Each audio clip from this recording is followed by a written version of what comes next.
هر کسی که دوستی میکنه و محبت میکنه به امرای کفار، اونا را پشتیبانی میکنه و از اونا دفاع میکنه، قرآن چی میگه؟ فانه منهم. این از جمله کی است؟ از جمله کفار است.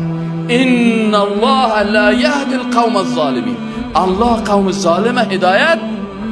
از این خاطر میگه این یک ناقص از نواقص ایمان است. در سر از این مسئله بسیار مردم از ایمان خارج شدن نمیفهمند. بسیار مردم است، بسیار مردم است. چرا؟ الله چی میگه؟ یا ایها الذین آمنوا، ای مؤمنان، لا تتخذوا اليهود والنصارى اولیاء. یهود و نصارا را دوستتان نگیرین. بعضهم اولیاء بعض. خود یهود و نصارا بعضی از اونا دوستای بعضی دیگه هستند. و من یتولهم منکم فانه منهم. سعی کنین قرآن چقدر صریح است، قرآن چقدر واضح است و چقدر آسان است.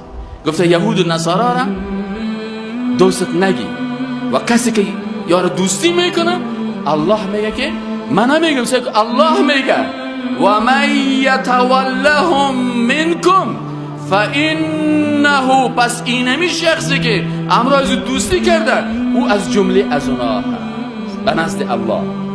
از صف مسلمان ها چی شد؟ خارج شد. ان الله لا یهدی القوم الظالمین. در آیت دیگه چی میگم؟ لا یتخذ المؤمنون الكافرین اولیاء. مؤمنا کافرها را دوست خود نگیرن من دون المؤمنین.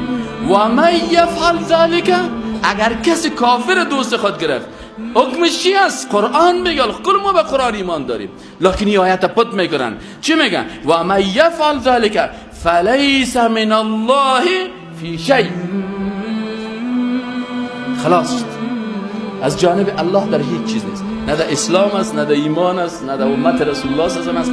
کل ارتباطش با خالق متعال شفت دلیت. برو گم شو میگن حالا او دیگه باز میخیده صاحب حالا فلانی خان 7 دفعه حج رفته، بلند دفعه 50 دفعه حج بیری، هیچ حج نرو، هیچ حج نرو که تو کفار دوستی نکن.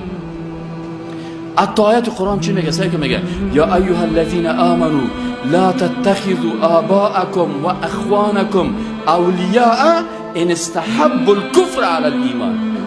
اگر پدرت و برادرایتان کفر بر ایمان ترجیح میدن، ایره دوست نگی، پدرت دوست نگی. خلاص شد. ارتباط مسلمان با مسلمان به اساس ایمان است. وقتی که پدر و تو برادرت کفر ترجیح میدن نسبت به ایمان، میگه چی گو؟ یا ایها لا تتخذوا. سعی خوب آیات قرآن دقیق سرش فکر بکنیم. یا ایها الذین آمنوا لا تتخذوا آباءکم، نگیرین پدرایتان را و اخوانکم و برادرایتان را اولیاء دوستانتان، این به شرطی که استحب الکفر، یا چی کنن؟ ترجیح بدن، خوش داشته باشن کفر علی الایمان. بگه نه کفر صاحب خوب است، بیدینی خوب است، روسا خوب هستن، امریکایا خوب است، قانون امریکا خوب است. تو دیوان هستی آمدی اسلام ما کم گرفتی؟